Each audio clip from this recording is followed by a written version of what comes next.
जंगल में तेज रफ्तार गाड़ी की टक्कर से एक बाइसन की हुई मौत। एक बार फिर वन्यजीव तेज गति से चलाई जा रही गाड़ी का शिकार हो गए। यह घटना शुक्रवार सुबह चालशा से नागराकाटागामी राष्ट्रीय राजमार्ग 17 पर घटी, जो जलपाईगुड़ी जिले के चपरामारी जंगल में स्थित है।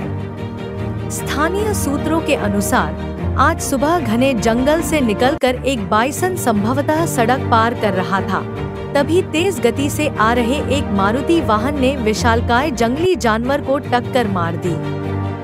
जंगली जानवर और गाड़ी के बीच टक्कर के बाद बाइसन की मौके पर ही मौत हो गई। घटना की खबर मिलने पर वन विभाग के अधिकारी मौके पर पहुंचे और मृत बाइसन का शव बरामद किया।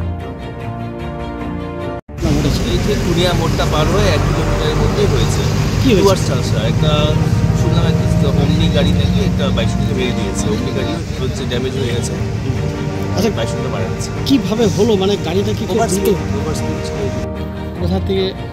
চালসা। কি হয়েছে এখানে? এখানে যাচ্ছিলাম নাগরাকাটা, দেখি বাইসন এখানে ছিল, গাড়িটা ছিল মনে হয় গাড়িটাই বাইসনটাকে রাখা হয়েছে। ধীরে না স্পিড ছিল গাড়িটা, দেখে মনে হচ্ছে গাড়ির অবস্থা দেখেন না।